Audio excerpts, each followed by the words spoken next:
Bienvenidos y bienvenidas una vez más a Acceso a los Derechos. Hoy vamos a tratar de manera exclusiva la aprobación del juicio por jurado en la provincia de Santa Fe. Por eso lo tenemos a una de las personas más preparadas de nuestra jurisdicción, el doctor Víctor Corbalán, docente y abogado. Gracias, Víctor, por estar con nosotros, bueno, una vez más en Acceso a los Derechos. Sí, muchísimas gracias. Una primera corrección. Una de las personas más preparadas. En el juicio por jurado, yo creo que acá en Rosario no hay, en Santa Fe, no hay ningún abogado preparado para encarar una defensa ante un jurado. Esto es el primer tema que hay que decir, porque el jurado, bienvenido sea, por fin cumplimos con la Constitución, pero el jurado evidentemente va a exigir un comportamiento profesional muy diferente.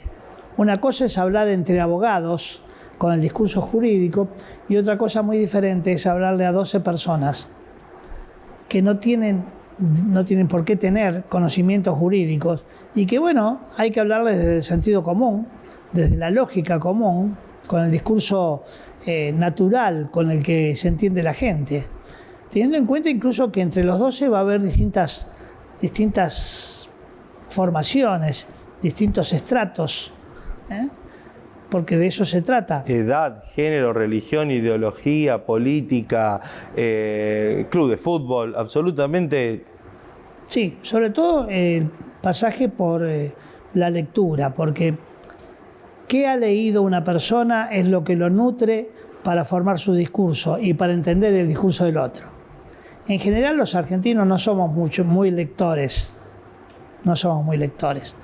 Lo hacemos sí los que tenemos una profesión dedicada a la cuestión intelectual, pero si usted habla con un comerciante, si habla con un obrero, con un trabajador, se va a encontrar con que, bueno, hoy están atrapados por las redes, antes era por la televisión, y en definitiva no hay una lectura que incorpore un discurso que le permita entender de qué estamos hablando cuando hablamos de cualquier tema, ¿no?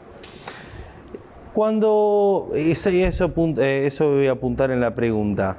Cuando puntualmente una persona va a decidir sobre la suerte de otra, en este caso el juicio por jurado, ¿cuáles son los mecanismos o las herramientas que cuenta esa persona a la hora de decidir? La persona ha estado presente en un debate público donde se ha producido la prueba que sostiene la posición del fiscal.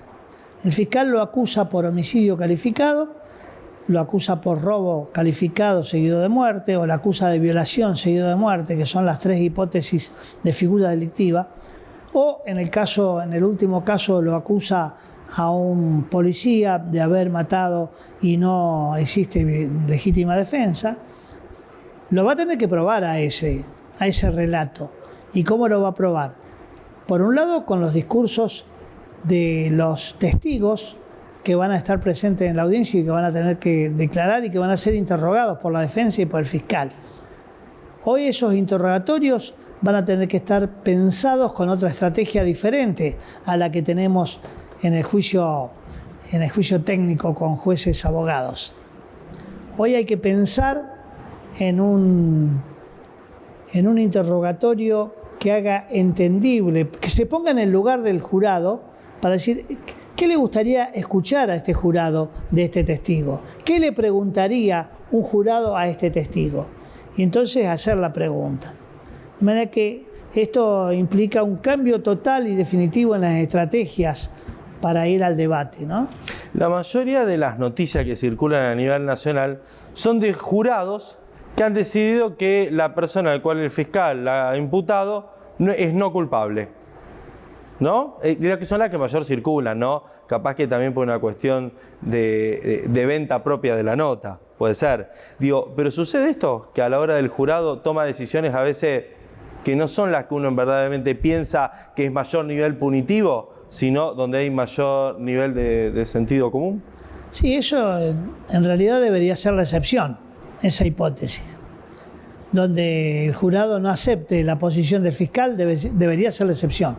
Lo normal es que si hay acusación, el fiscal está haciendo esa acusación porque hay pruebas suficientes para llegar a una condena.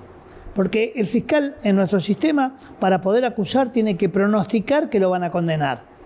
Si no pronostica eso, no puede hacer la acusación. Con ese pronóstico de condena, lo normal es que tenga razón el fiscal y finalmente lo condenen. Cuando no ocurre eso, cuando ocurre una absolución, en realidad podemos decir que el sistema fracasó. Porque el sistema nace y transcurre para condenar, no para absolver.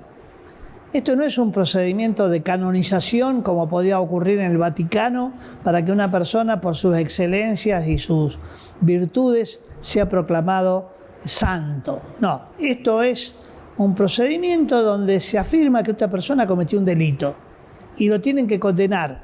Ese es lo que pide el fiscal. Cuando lo condenan, el sistema funcionó. Cuando no lo condenan, algo pasó, algo raro hubo. Digo, si eso que llevó a la absolución es el fracaso de la prueba que el fiscal no tuvo presente, bueno, puede ser entendible. Ahora, si realmente el fiscal creía tener pruebas, esto es lo grave. El fiscal creía tener pruebas, creía poder convencer con esa prueba y en realidad no la tenía, mala del fiscal. El fiscal ahí se equivocó en llevar a juicio ese caso. Bueno, hace pocos días vimos la intervención de la Fiscalía Regional número 2, ¿no? La de Rosario puntualmente, producto también de distintas cuestiones también políticas, pero también situado a la situación que estamos viviendo de inseguridad, ¿no? O de falta de seguridad, también podríamos decirlo, donde, bueno, a veces la sociedad no ve una respuesta por parte del Poder Judicial. Cuando hablo de Poder Judicial, cuando uno habla en el sentido general, no distingue la persona entre el juez, el fiscal, el defensor, dice el Poder Judicial. Bueno, ahí hay dos cosas que me interesaría analizar, que surge de tu discurso. Por un lado, ¿hasta qué punto es correcto, es legítimo que se le hagan pedidos a la justicia, a los jueces, por ejemplo, las víctimas, de una suerte de justicia que la víctima quiere, una solución a su problema, al problema acuciante que la víctima puede tener? ¿Hasta qué punto los jueces están para eso? En realidad no. En realidad hay un sobredimensionamiento de ese pedido, porque los jueces no están para solucionar el problema de la víctima. Los jueces están para resolver un conflicto discursivo entre un fiscal que dice que es autor de un delito y un defensor que dice que no lo es. El juez dice: ¿es o no es? Resuelve el conflicto. Pero de ahí a entender que la justicia tiene que resolver el problema de la víctima, ni hablar el problema de la seguridad. De ahí a creer, por ejemplo, que con el sistema de juicio por jurados nosotros vamos a solucionar la grave crisis de inseguridad que tiene Rosario, por ejemplo. No, eso es una mentira. No, pero son 4 delitos dentro de... No. 230 menos 70, y más de 250. No tiene nada que hacer la política criminal con el uso del jurado. El jurado es un método estratégico que en realidad debería ser opcional, acá lo pusieron obligatorio, cuando el imputado lo pide. ¿Y cuándo lo pide? Cuando sabe seguro que con el juez técnico lo van a condenar. Si yo tengo un caso donde yo sé que por la vía técnica de la teoría del delito, de la aplicación aséptica del derecho, voy derecho a la condena, y en cambio el sentido común... En la legislación provincial va a ser opcional. No. Por eso digo, para que quede va claro. A ser obligatorio. Exactamente. Debería ser opcional, ese es mi planteo, pero... Es un derecho del acusado. Yo creo que es siempre un derecho del imputado y así está en la Constitución. Acá lo ponen obligatorio. Bueno, también la Constitución dice que es obligatorio votar. Y para mí el votar debería ser un derecho de las personas y considerado así. Menos mal que tenemos la posibilidad de votar en blanco, ¿no? Pero digo, volviendo a la cuestión, dos cosas. Por un lado, no hay por qué tener expectativa de que la justicia resuelve los problemas de la gente. No. La justicia se limita a resolver un conflicto discursivo entre dos partes. Y por otro lado, la grave crisis de inseguridad que vivimos, el grave problema que tenemos del terrorismo que está instalado por bandas narcotraficantes, o mejor dicho, por bandas dedicadas al narcomenudeo, no tiene nada que ver con la instalación o no del juicio por jurado. Este discurso que se escucha muchas veces con respecto a la puerta giratoria, ¿no? Entran y salen, entran y salen, entran y salen, y se repite y se utiliza en campaña y se vuelve a utilizar. Y cuando hay un hecho delictivo, vuelve nuevamente a instaurarse este tipo de dichos, de frases. Y uno, si visita una cárcel, están repletas, no están vacías. Entonces, digo, en eso... ¿Qué piensa Víctor? El tema de la prisión preventiva, a que a eso se refiere, que las personas estén presas durante el proceso, tiene el gran problema del error. Si los jueces fueran seres, si los fiscales y los jueces fueran seres que nunca se equivocan, y que todos los que están presos desde el primer día van a ser condenados efectivamente a una prisión, yo no tendría problema y no cuestionaríamos jamás la prisión preventiva. Pero como sabemos que no es así, como sabemos que hay mucha gente que es encarcelada injustamente porque la denuncia es falsa, porque se montó todo un escenario y no tiene sentido que esta persona espere el proceso encarcelado, nosotros defendemos la garantía del estado de inocencia. ¿Por qué? Porque el estado de inocencia está pensado precisamente a partir de que el tema de la justicia es un tema de la política, no de la justicia divina, no como lo pensó la Inquisición, que bajaba las sentencias desde un conocer basado en un pensamiento mágico, ¿no? ¿Cómo piensa que va a, el reclamo constante que tiene la sociedad y puntualmente, ¿no?, con el poder judicial? ¿Cómo piensa que se puede resolver? Más del poder ejecutivo, con otro nivel de legislación. A veces se escucha, hay que cambiar la legislación. Y vos le preguntás, hay que cambiar la legislación penal. Pregunta, bueno, ¿qué artículo? Y los artículos esos que están ahí te dicen, pero ¿qué número? No, el de la legítima defensa. ¿Pero qué dice ahí? No sé, te dice. Y bueno, ahí hay muchos legisladores que hablan sobre estos temas y no, cuando vos vas puntualmente al hueso no dicen nada. Bueno, eso es porque hay una idea equivocada de que las realidades sociales se modifican a partir de la modificación de las leyes. No es así, no tiene nada que ver. La legislación, la ley, la norma, de ninguna manera modifica las realidades. En realidad, la modificación de la realidad siempre viene por la educación. Siempre viene por la educación.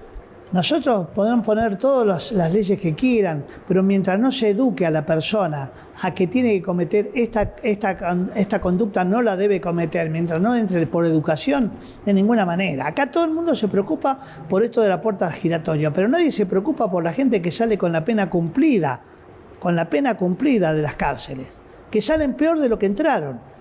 Este es el gran problema. Con mayor bronca, mayor odio, no reinsertada. Porque dice, la cárcel, el gran proceso de la cárcel es para reinsertar a la persona. ¿Dónde? ¿En la misma sociedad que la expulsó? ¿En el mismo lugar donde lo llevó?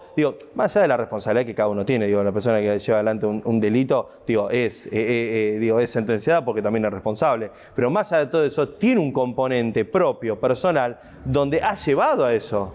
Sí, por supuesto. Y hay gente que sigue diciendo, hay que tener fe en la justicia. Es un disparate. ¿Cómo fe en la justicia? Es como si dije, hay que tener fe en el Consejo Deliberante. Hay que tener fe en la Cámara de Diputados.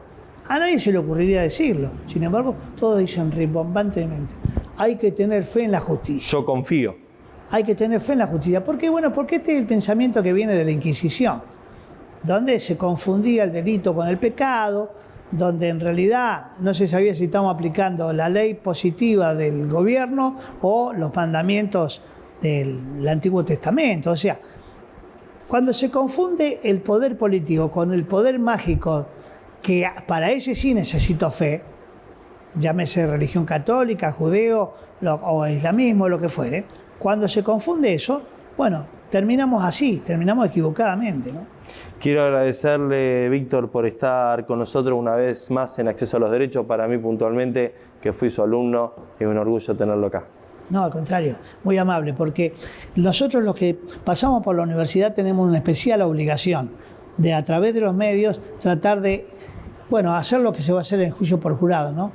Tratar de decodificar el discurso jurídico para que lo entienda la gente. Estas fueron las palabras del doctor Víctor Corbalán, voz autorizada del derecho en la provincia de Santa Fe. Vamos a un pequeño corte y seguimos con Acceso a los Derechos.